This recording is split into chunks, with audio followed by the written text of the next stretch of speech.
what am I going to do? This is my bread and butter. And so boys are trained to just, power through. And they just don't want to talk about it. What do you think is going on? So how do we use this for positive social change? Nothing can take away from our commitment towards a version we want to become and what we need to do, because we're rewiring. Today we're going to talk about some very core transformation things, and I am going to be reflecting with my guest on really what is it that people are wanting to become and what's that path about. So today I'm joined with none other than Aliyah Mohyeddin. A lot of people know Aliyah as master trainer, a teacher, a guide to countless practitioners.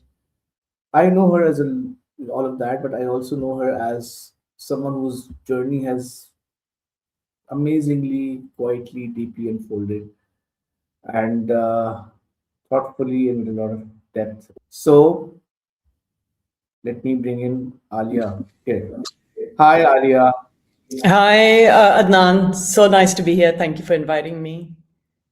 Yeah, it is such a pleasure, and I'm so excited to have you here. I remember that the two people I reached out to right at the first time when I thought of this. One of them was you. One was the guy who actually told me about NLP. So it was most appropriate. So I'm finally glad that we have you here. So thank you very much and welcome. It's How such have a you pleasure to been? be here. Thank you. I've been really well. Such a great start to 2026 for me, anyway, and for not for everyone maybe, but for all of us, it's been, and may it be a great year for all of us. Yeah, I mean. So let me just jump into the question that always whenever I look at you or people that I actually look up to, trainers and coaches, I always wonder, who were you or who were you becoming before being who you are today? How did you see yourself? If I've understood the question correctly, like who was I being before I was the version I am today? Is that what your question is? Yes. Yeah. Uh, it's been such a long time that I find it really hard to relate to that older version of me. And when I try and remember her, uh, it's very difficult to connect. I feel like I'm living on a different planet. So, I mean, to be honest, the version of me, like, I mean, at a surface level, mother, wife, was working in the media, all of that sort of stuff. But that's the surface level. The real version of me before I got into NLP, and it was really the personal need that got me into NLP, was somebody who had a lot of limiting beliefs, somebody who was constantly questioning self-worth, the value of my existence, the value of what I could contribute or do, and all of these limiting beliefs of my own perception of my own limitations, etc. And and the journey through NLP has been one in which there's the different iterations of me have emerged throughout, and if any one of them is, we're sort of, as I say, we're human. We're not human beings. We're human becomings. We're human doings. We're more verbs than we are nouns, and Wow. so we're always changing. So yeah, so that version of me before today was somebody who I love very much now. She was a person I used to for quite a while look back as like, oh, she was so weak or she was so this, but no, she wasn't, because in those limiting beliefs and in all of those things, she was the one who found the courage to look for answers, to look for help, to look for resources. And if I was to say it in an existential way, it's because of her that this version of me was able to be born. And so I believe we tend to kind of beat ourselves. We beat that old version of ourselves up too much, or we beat that version that, we feel is weak or whatever. And we may celebrate ourselves in our strengths or in our successes. But the version that's experiencing these successes is not the version who created them. It was that version who wherever consciously or unconsciously reached out and stepped beyond or through fear and beyond and looked for something and enabled this new version. I don't know if I've answered your question, but No, you have, and a lot of other questions are being born as you speak.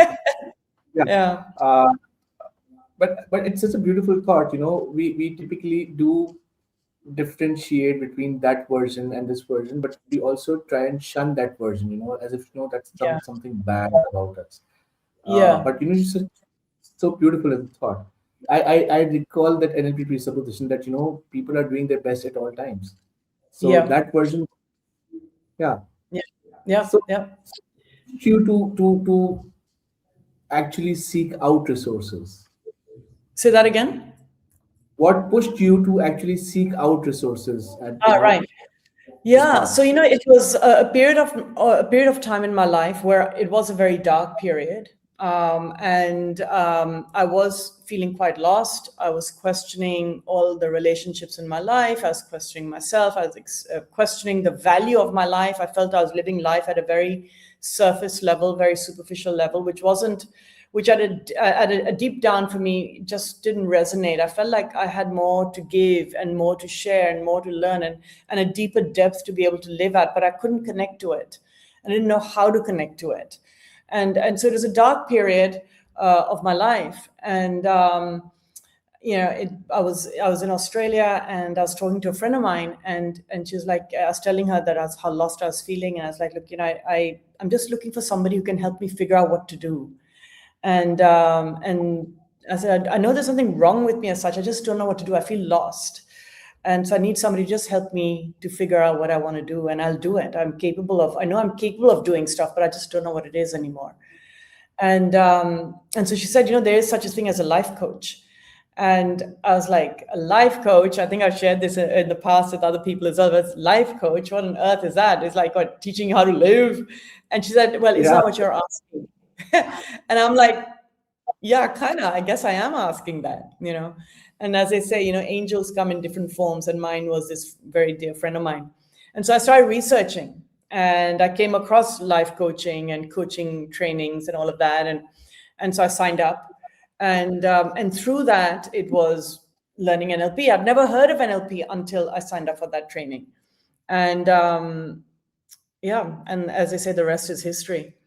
So it's what you were saying just now a little while ago as well, is we kind of shun that old version, and we kind of hide that version away, but it's actually that version that requires so much love and gratitude, because she or he is the one who actually took that step of courage.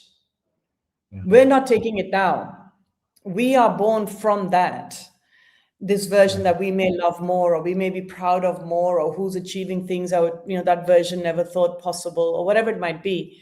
But it was that version. And often in our trainings, as we often say, the curveballs in life, the challenges in life are gifts from the universe for opportunities of growth.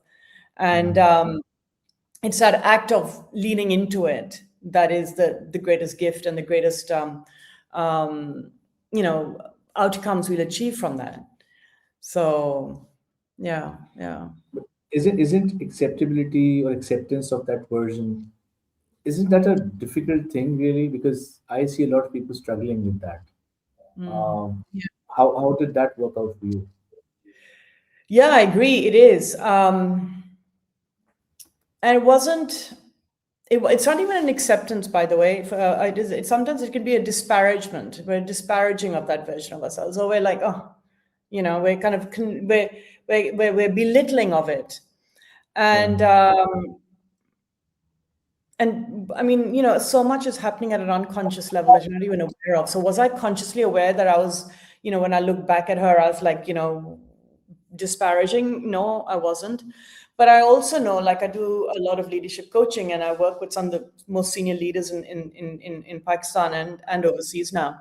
And this, I see this so often, is this: so many people in successful positions are disparaging, or they want to disconnect from that young version of them. Often it's a younger version who is, in some way not living up to the standards, obviously, that maybe the adults expected at the time, or definitely the version of themselves they would like to kind of think about.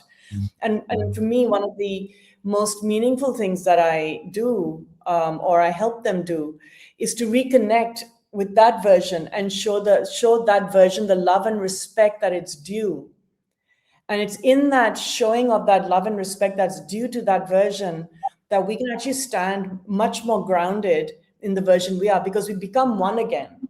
You often, when we're disparaging or we're unaccepting or we dismissive or we separate from that old version, we break ourselves into parts.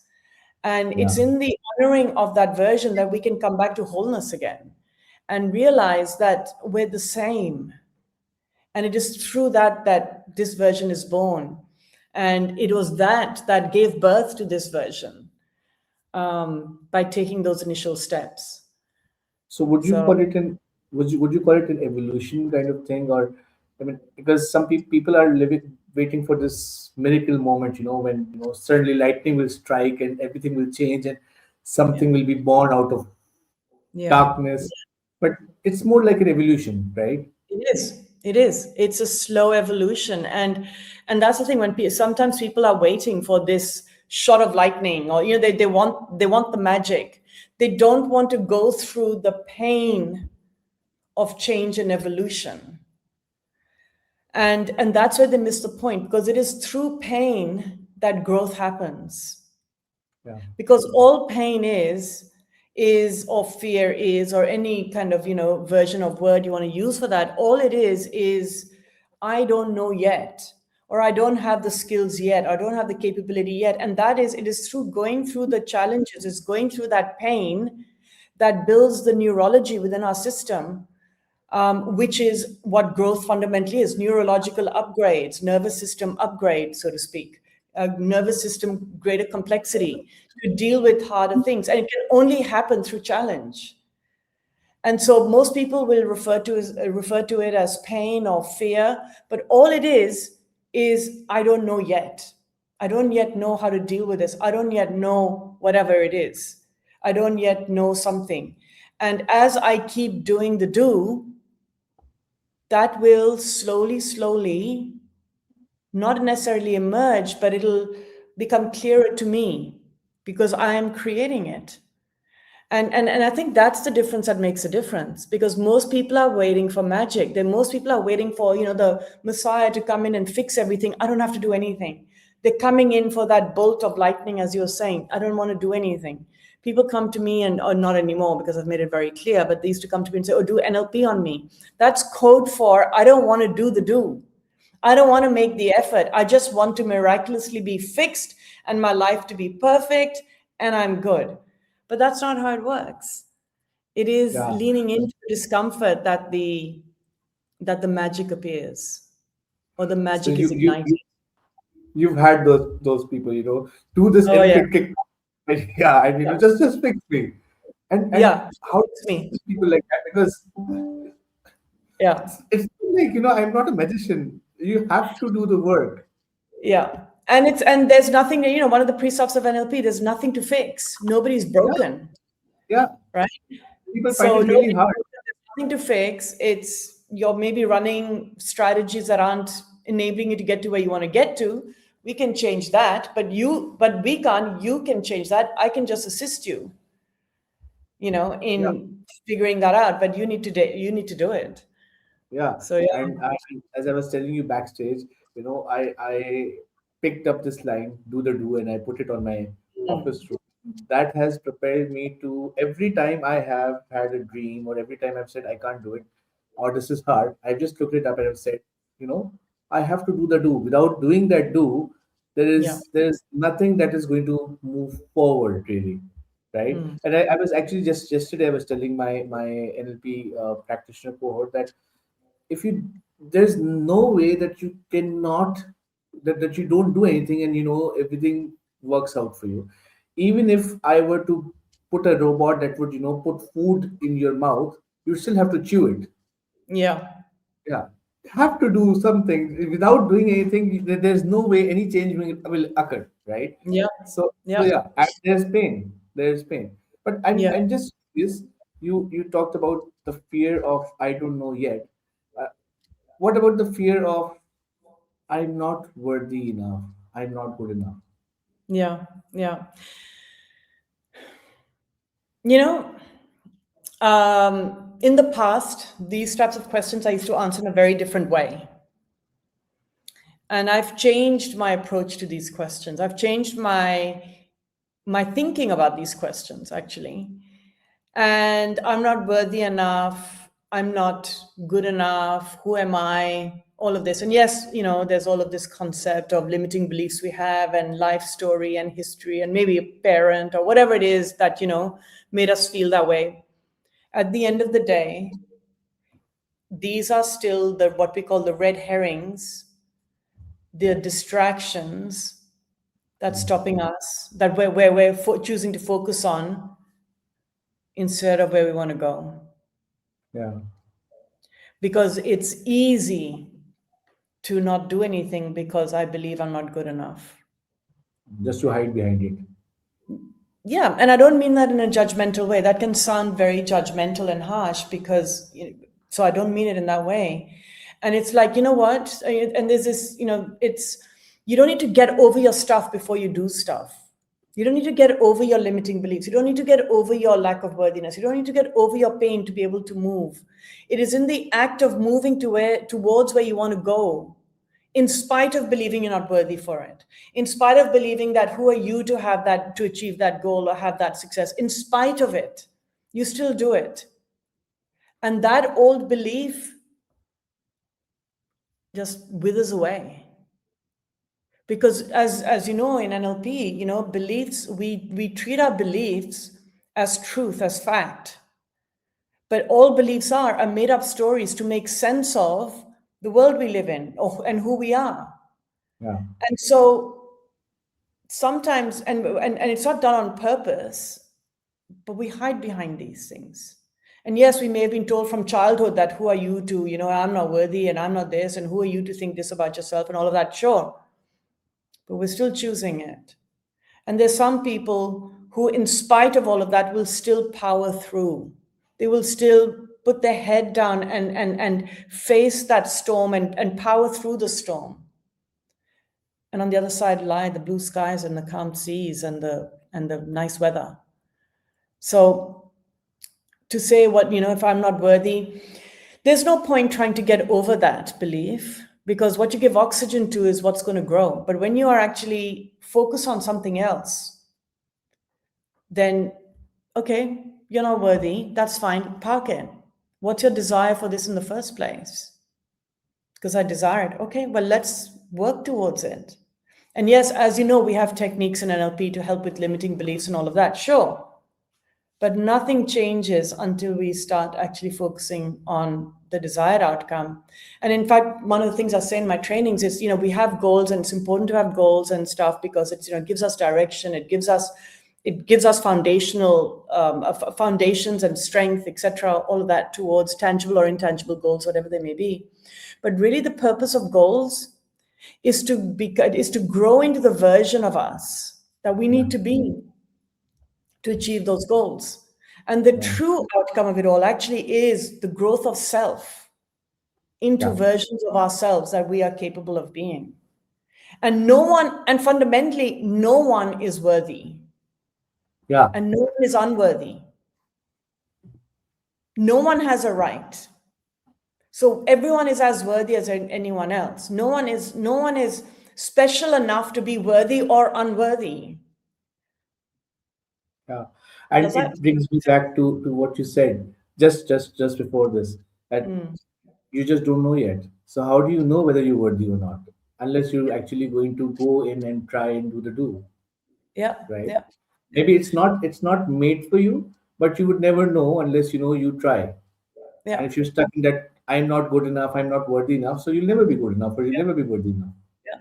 And the thing is, all our limiting beliefs as well, they're part of our comfort zone, right? They support our comfort zone. And our comfort zone is the same as our cave of misery. And Yeah. so it's easier to indulge our limiting beliefs because it's safe. And we will always choose safety over unsafety. And even though something that may cause us pain or discomfort or unhappiness, it still feels safe. And so we will Yeah. indulge it more. It's much scarier to think about, well, what if I am worthy? And Yeah. because then it's like, well, if I am worthy, then there's more at risk. There's more accountability of me. There's, oh my gosh, I've got nothing to hide behind. And all of this is unconscious, Yeah. you know? And so, and it to me, am I worthy or am I not worthy is a very low value question, because nobody is fundamentally worthy and nobody is fundamentally not worthy. Yeah. As you were saying that, I was reminded of the concept of the hero's journey. So when you go and you go on that hero's journey, ultimately you have to face the demon. And when I was doing my trainer's training, my final presentation was on the hero's journey and everything. And I just recalled that one of the things when I was doing that, it was that the demon is basically all that you think that you're not worthy of, and all that you think that what if I am worthy? How do I face that, the consequences of being that person that I want to be, right? And most people are not ready to face that version. Actually, it's Yeah. easier to uh, stay mediocre than Yeah. than Yeah. to It be is. exceptional. Yeah. More Right? more people actually fear success than they fear failure, Yeah, actually. yeah. Because a fear of success is, well, then I've got nothing to hide behind. Oh my God, I'm going to take that responsibility. I'm going to have to I'm going to all of that. Hard And work. yeah, and here's the thing, if you like woo-woo language, maybe the universe is always listening. So when we set a goal and we set an intention of we want to achieve something, and we start achieving, and that's essentially what the hero's journey is also about, is the demons or the challenges or whatever that challenge is that you face, call it a demon, is the universe is saying, okay, you want this, all right, I'll throw challenges your way, and it is through these challenges that you'll be able to grow into that version. You Yeah, cannot get there without these challenges. And so those challenges are gifts from the universe. And we see them as a demon, and we see them as obstacles. They're not. It's a okay, do this, do this, do this, overcome this, overcome this, overcome this, and you'll grow into that version you want to be. yeah, And I think that's such a critical concept that people forget, because people think that all the child they want something and challenges happen and it's like, oh, this was not meant to be, this is not for me, or I'm not capable, or whatever. But actually, it's like you want to achieve something. Here, go through these challenges, you'll get there. Just keep going. yeah, There's that meme that you may have heard, and I may be getting it wrong. I mean, I'm sure you've read it rather, not heard. Is, I asked God for confidence and He gave me challenges, and I asked God for love and He gave me heartache, and all of that sort of stuff. But yeah, that's how it is. yeah. That's how it How is. do You you cannot recognize have that? confidence or courage without fear. It's Yeah, not possible. You cannot have confidence until you've done something, felt uncomfortable, done it anyway, whatever level of doing it you've done, and then gone to the other side and said, okay, well, that wasn't too bad. Could have done it better. And there's no failure, only feedback. You do the feedback loop of how I could do it better and whatever. Confidence is being born. That's the only way. yeah. I'm reminded of this interview I was hearing of Jordan Peterson. So he said that there is no virtue in being nice without the ability to not be nice, right? It's actually, and harnessing that power, and then controlling yourself. So unless there is fear, there's actually no courage. Because if you've never faced fear, you've never known what fear is, what are you courageous about in the first place? Yeah. Yeah. So yeah, yeah, that's just so beautiful. And Yeah. in your own journey, you've trained so many people, right? Mashallah. Yeah. Uh, and that's been such an awesome journey. But Mm. what do you see are the patterns that people come in with, and Oh, now that's a very broad question. Um, when you say the patterns of what are the challenges they come with, or yeah, what do you mean? yeah, Yeah. where are people stuck really?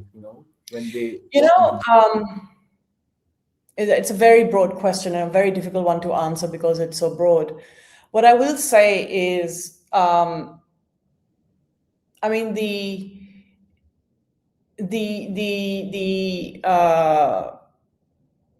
audiences that come to our trainings now has changed, and not just now, but has changed. And so, when I first started, especially in Pakistan, first started doing trainings in Pakistan, people coming really for themselves, limiting beliefs, stuck. It was a, majority woman, majority women were attending. Even now we have a majority women, but we have more and more men attending now than we used to before. So they were mostly coming for themselves, or we'd have therapists who were coming who wanted to use it as part of their capability. And that was really what it was: women coming for themselves because of they're unhappy in their marriages, or they're unhappy about something, or married or unmarried, whatever it might be, but they're unhappy. They're trying to fix something within themselves, find themselves in a certain way. And over the course of the years, so when I actually arrived in 2017, nobody had a clue what NLP was. Nobody had a clue what coaching was. And I was just like, what am I going to do? And so, so like the goal I set was like, I want to make coaching an established industry in Pakistan. And mashallah it is. And not just because of me, with lots of other people like yourself and so many others who are also doing it, NLP as well. And so it's evolved a lot. And so now now a lot of the people who come into our trainings, it's a much more diverse group of people coming.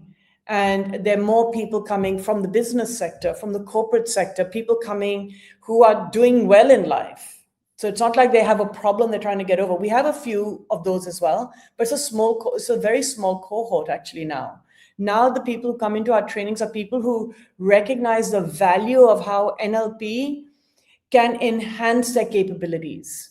And so they're already highly capable, successful people who want to take their coaching, or not their coaching, sorry, they want to take their careers or their businesses or their own capability to the next level, or Yeah, who want to become coaches or bring coaching as part of their capability in their businesses, or whatever it is. So, I mean, I've seen a huge change in, the demographic and the sort of the framework of the kind of people who are attending our trainings. And that's always interesting because, as you know, when you do these trainings, they're live trainings. And yes, there's content you have to teach, but a quality training is not one that's just a suitcase. Like, you bring in and you just do whatever, and it doesn't matter who's present or not present. It's the same thing. A dynamic live training is where you have content, and then you're bringing it to life in the room with the people who are in the room, making it relevant to them, and etc. And that keeps a training dynamic.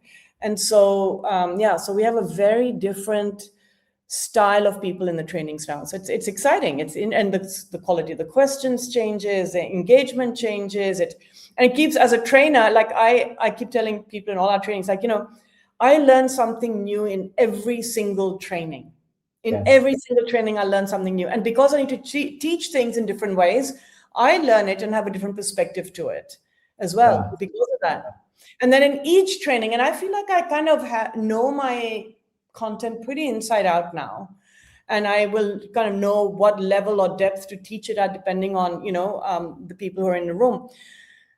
But in every single training, somebody will ask me a question, and I'm like, that's an interesting question. And I don't have an answer for you. And I haven't thought about it in that way, but that's a really interesting way to think about it. Let me come back to you, or tell me what you think, you know? And so, yeah, I mean, as trainers, I think it's really important for us, for us as trainers to not think that we are the the epitome of all knowledge, that we are the holders of all knowledge, because then that enables us to also keep growing. And also for us, like, it's not our answer. Sometimes it's other people's own perspectives that's of higher value. Yeah, So yeah. And what happens when, when these questions come in? I mean, obviously, when you started out in 2017, 2018, early years, people are looking for this certain. You're the trainer, you're on the pedestal, you should know everything.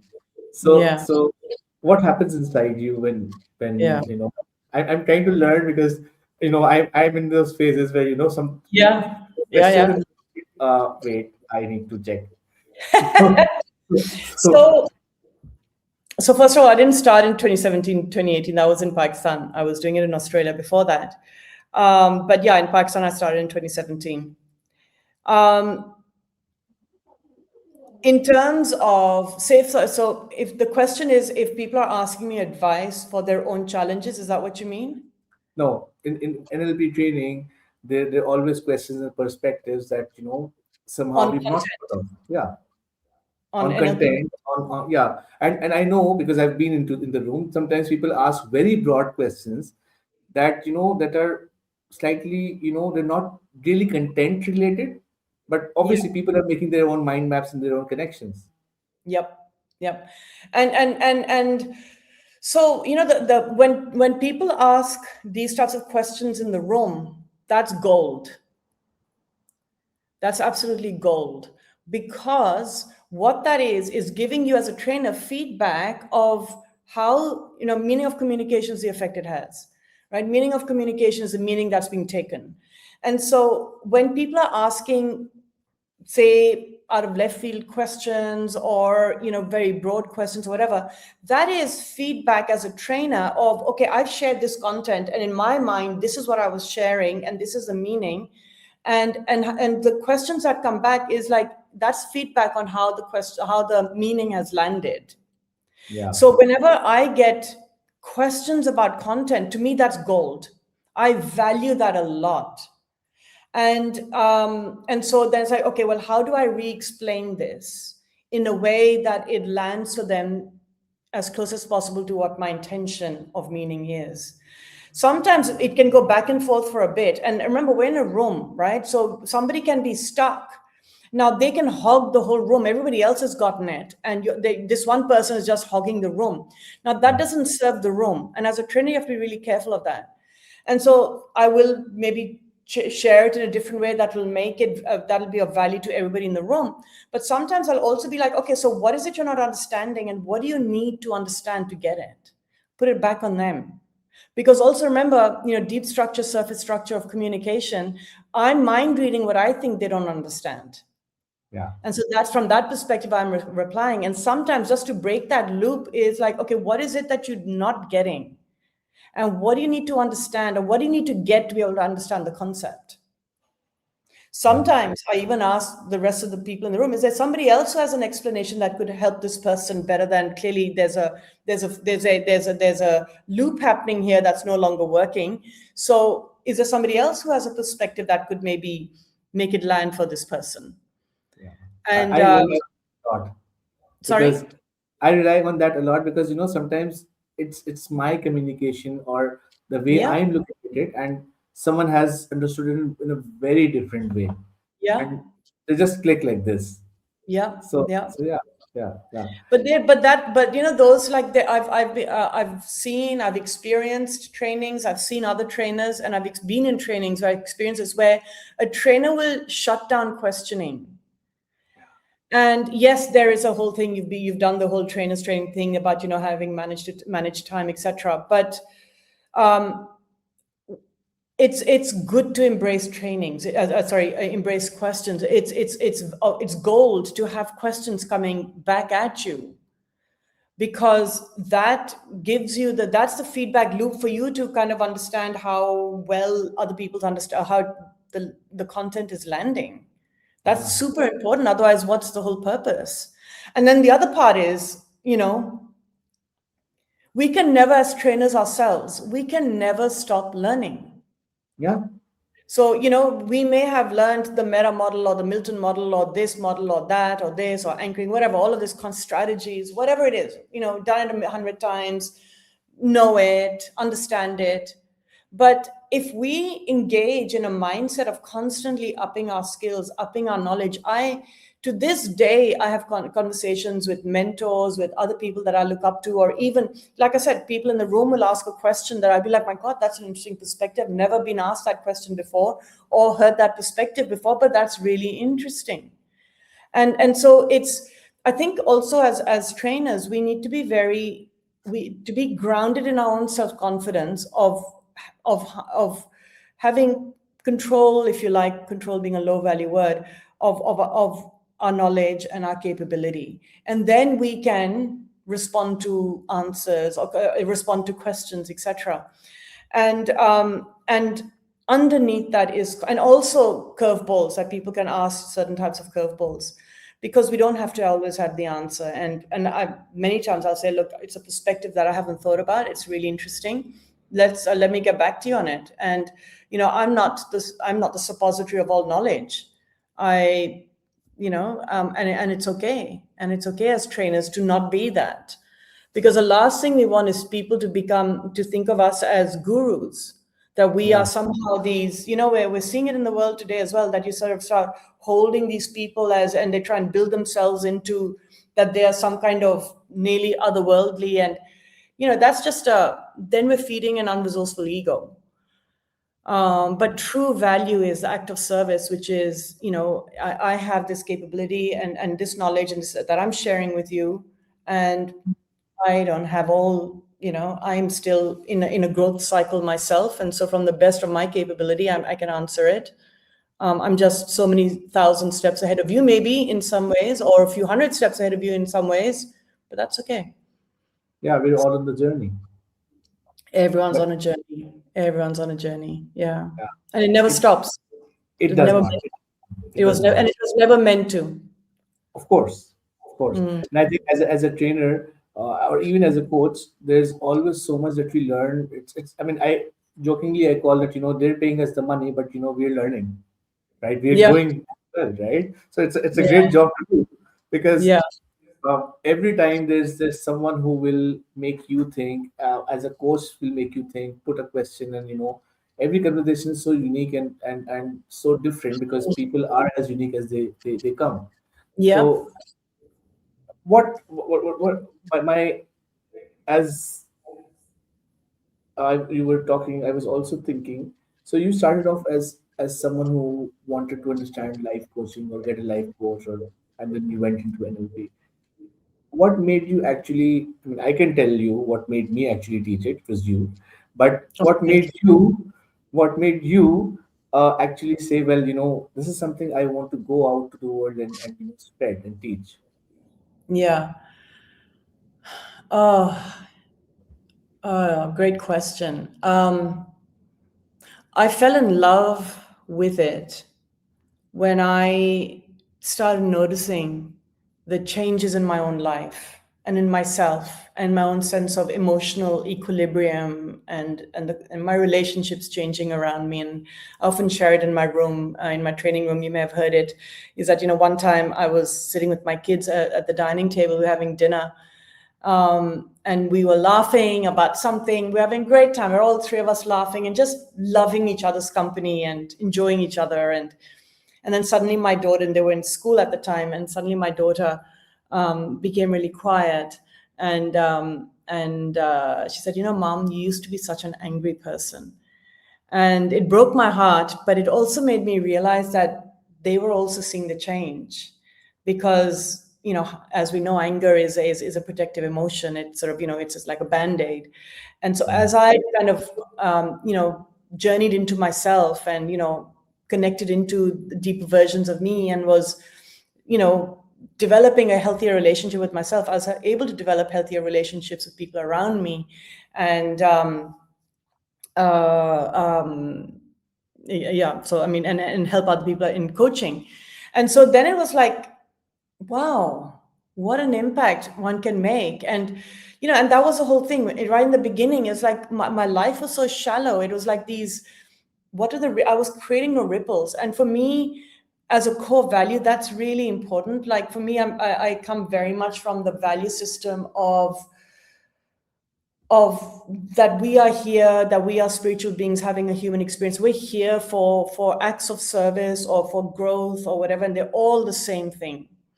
And that is like a core value for me. And if there's an identity, it would be this would be touching pretty close to it. And so it was this sense of, how do I want to live my life so that when I leave it, I'm really not just proud, but I'm at peace with, I lived this life well. This gift of life that was given to me by God, I have used every bit of this gift. I've lived it fully, and I have given back.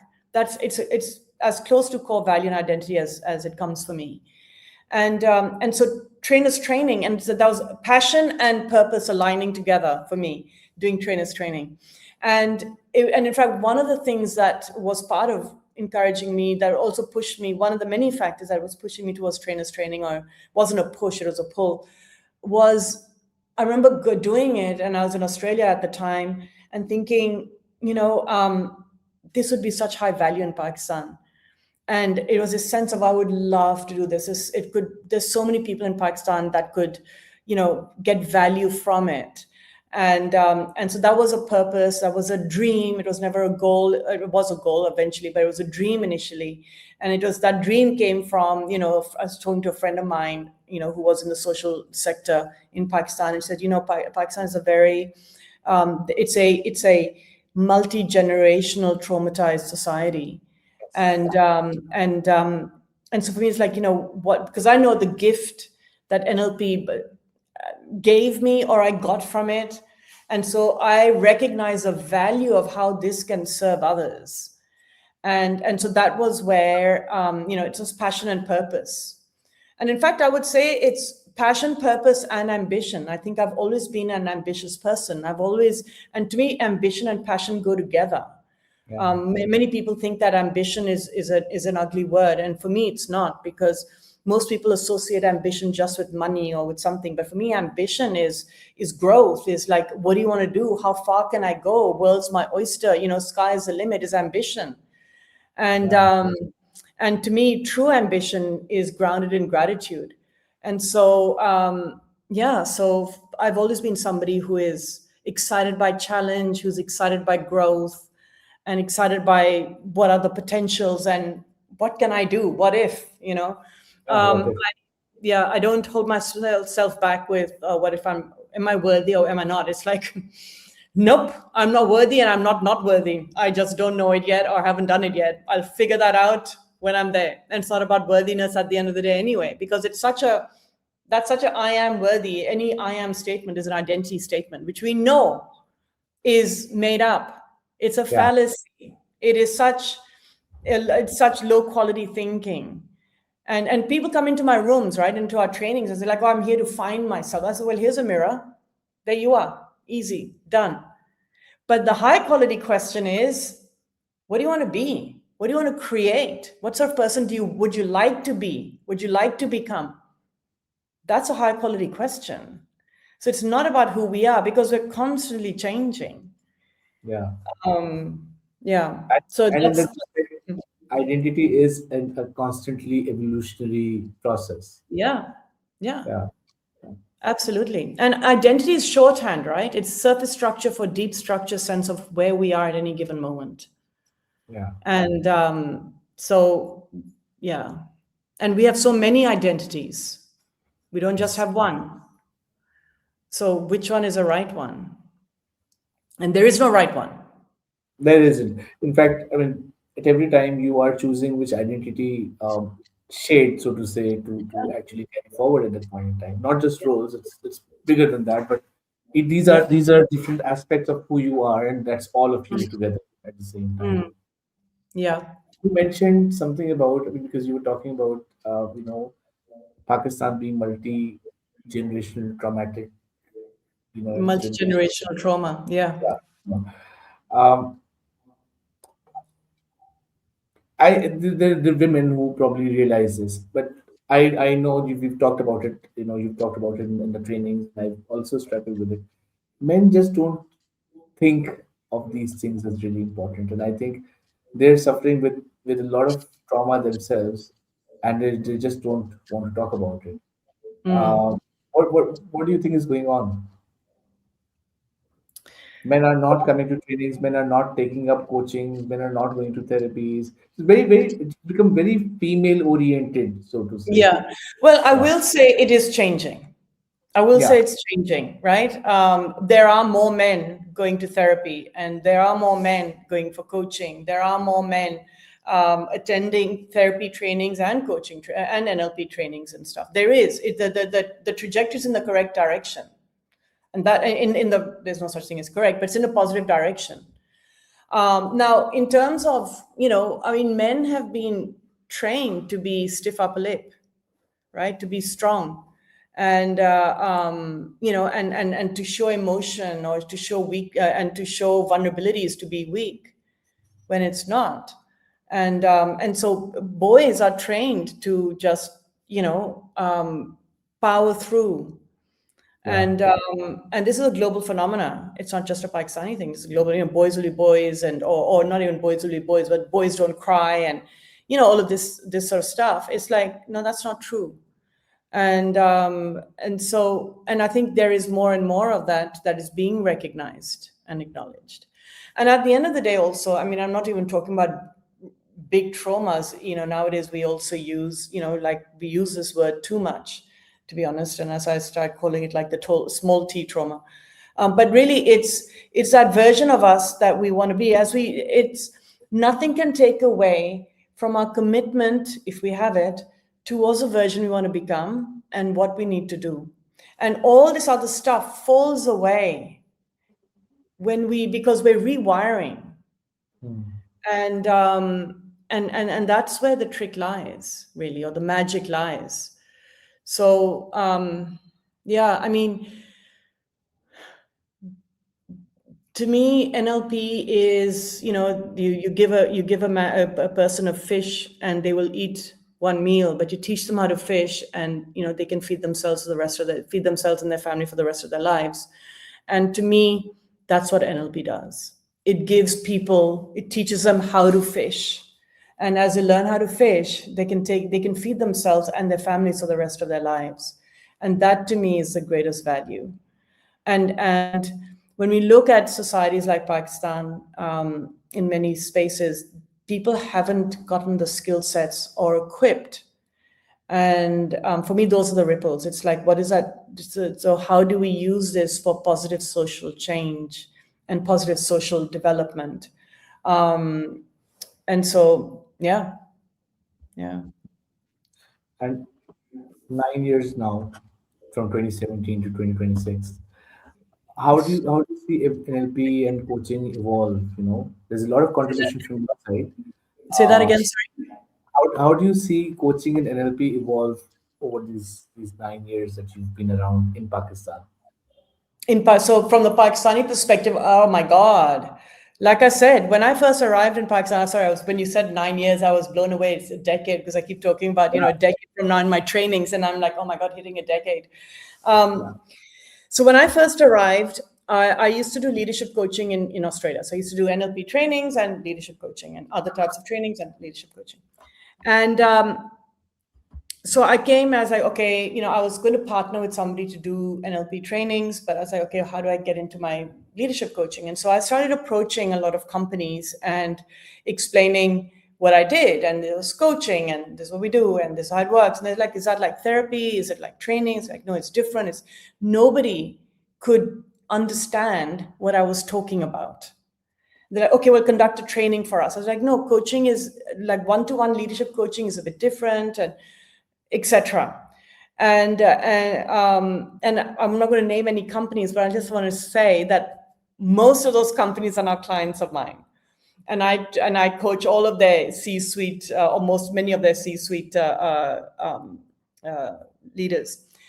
And I'll start back up with life coaching, and I'll send you clients, because in the coaching will help them in this context, and I can only go so far with them, and then coaching will help, etc. And so that's what I started doing. And I hadn't, I'd done like life coaching years before, and I'd specialized in leadership coaching. I was known for it. And so then I said, okay, fine, you know what? I'll do whatever I need to do. So I started doing life coaching again. And, people started getting to know me, and they started getting to know me. And so they started attending my trainings, and, and then it just evolved. And then, people started coming to me. And so I started then pushing leadership again. And then, companies, organizations started recognizing the value of coaching. And coaching is very new in Pakistan.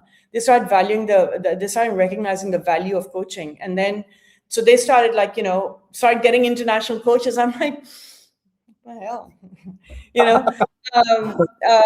but then we had COVID, and then we had the financial crunch, and suddenly you couldn't pay.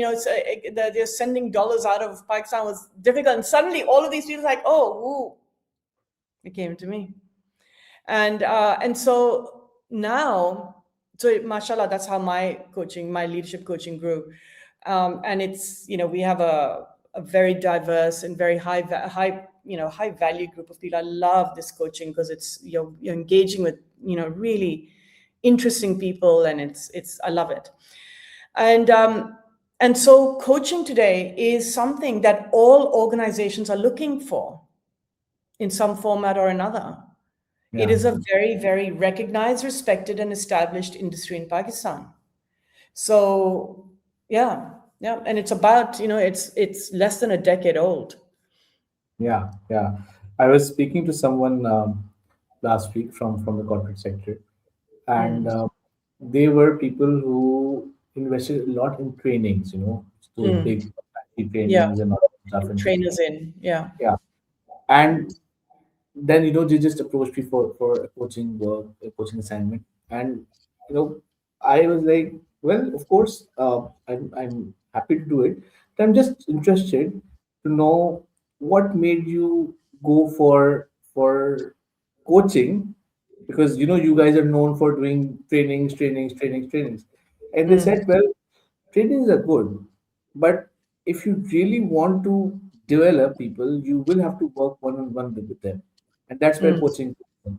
And mm, and you're right, just a few years ago, not even a decade, and when I started out 2 3 years ago, even then people did not understand what coaching was, right? mm. And would say, oh, is it like therapy? Is it like this? And coaching was like, no one really thought about it as a serious modality.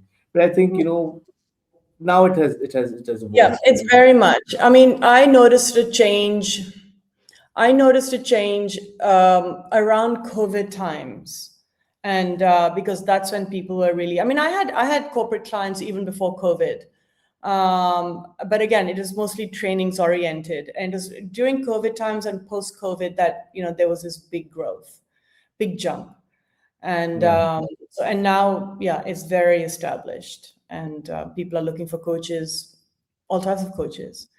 And that's another thing that I love, is that now people are also within Pakistan, people are specializing in the type of coaching they're doing. So that Yeah. me, which is again evidence of a maturing industry. So not everyone is just doing the same type of coaching. You have life coaches, you have performance coaches, you have nutrition coaches, you have relationship coaches, you have leadership coaches. All of that is happening.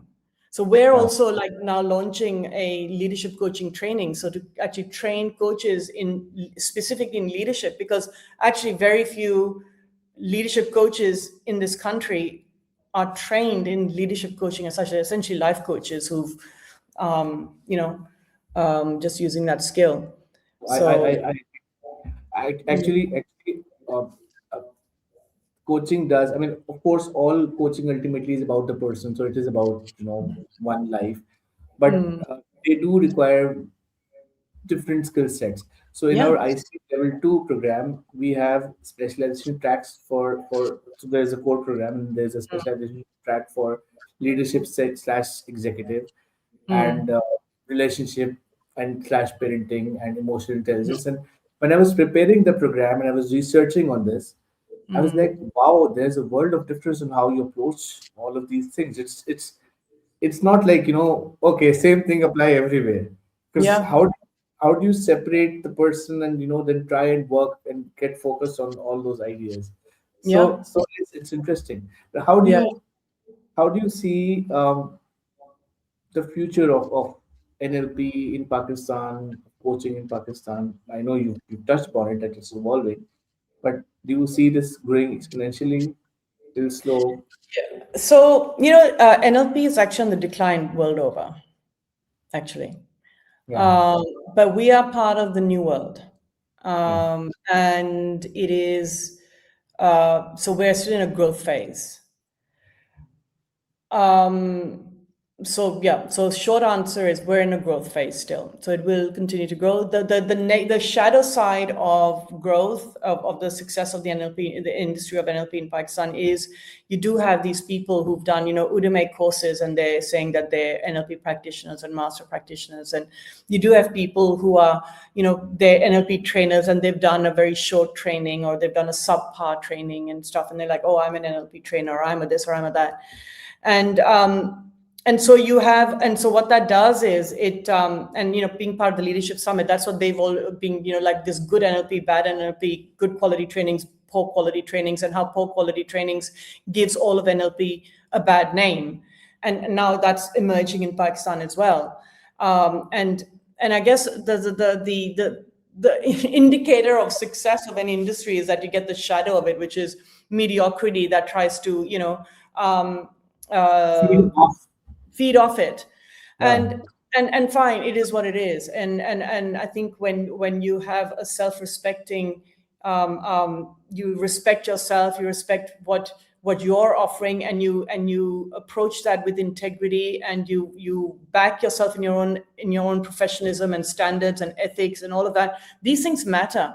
And so one of the things that I tell people all the time is, if you're going for a coach, check out their capabilities, check out where they've been trained, what type of training have they done, is it like, which associations are they members of, all of that. It's important because credentialing. their credentials. And if you are going for a training, check out who the trainer is, what is their lineage, what associations are they members of, what have they achieved, what are some of the, I'm not achieved, but what are they, what is their pedigree, what's their quality of their, not just the quality of the training, but which associations are they members of, who have they trained with, how long have they been there, how long have been their trainings.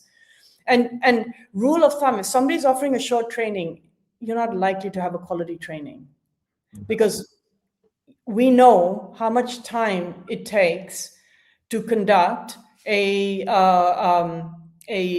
NLP practitioner training. And so for us, our trainings, we're like, I still feel it's not Yes, enough. We could put so much yes, more time in. yeah. But, I'm sure you can where is that expand it sweet by 10 spot? days. Yeah. So where is that sweet spot? Sorry, Yeah. 10 days what? I'm saying I'm sure you can expand it by 10 days, 5 days. Like, Yeah.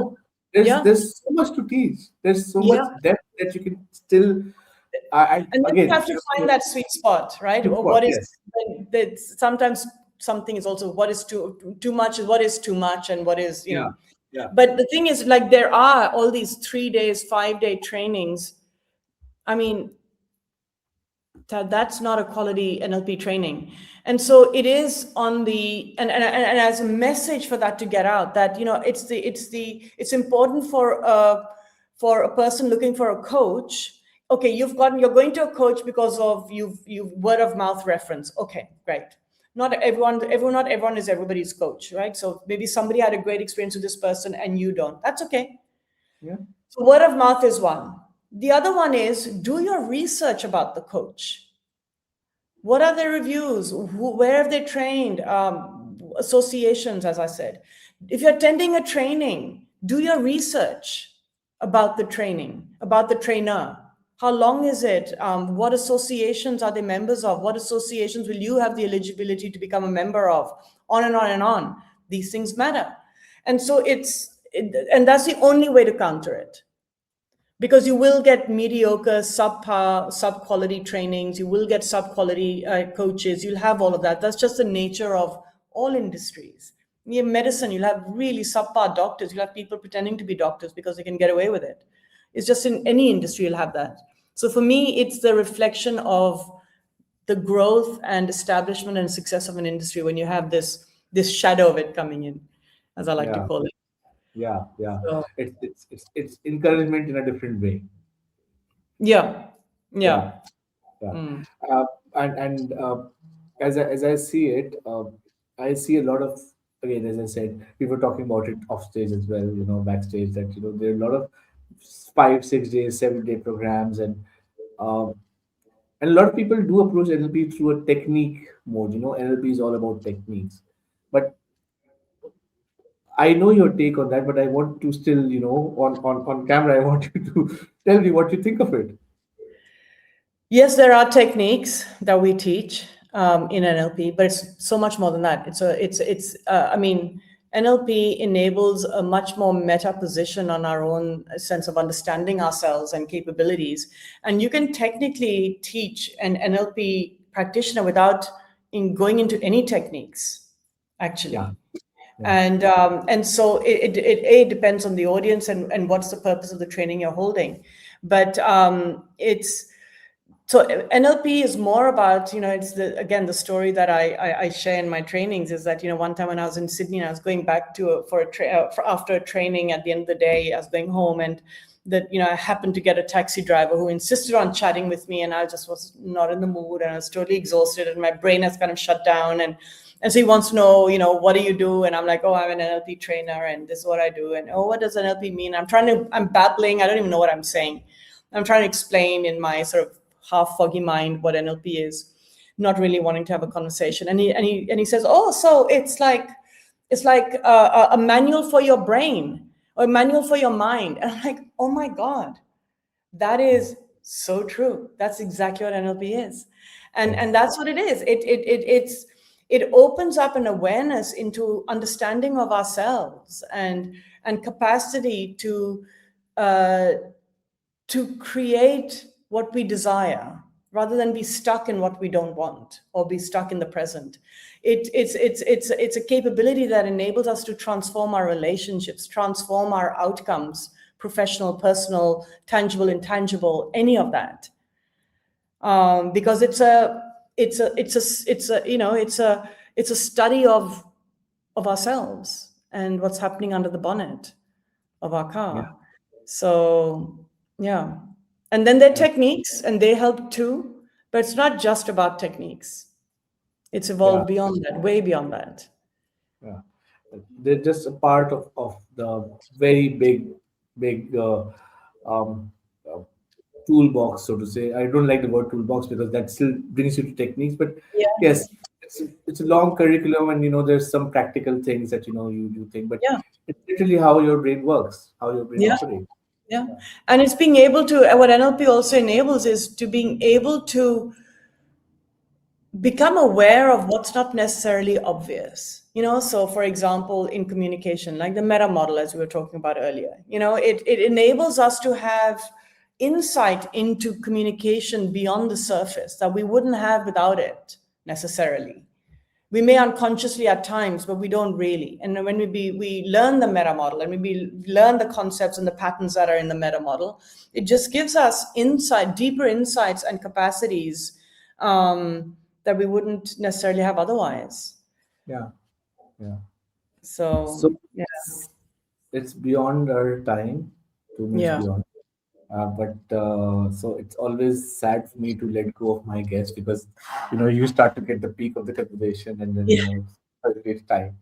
So I Such a will, pleasure to be here. Thank you so much for having me. It's been good Aliyah, fun. for being here, and I hope to see you soon, inshallah. And Absolutely, absolutely, and thank you. okay, All bye right, bye. take care. See you. Allah Hafiz. Bye.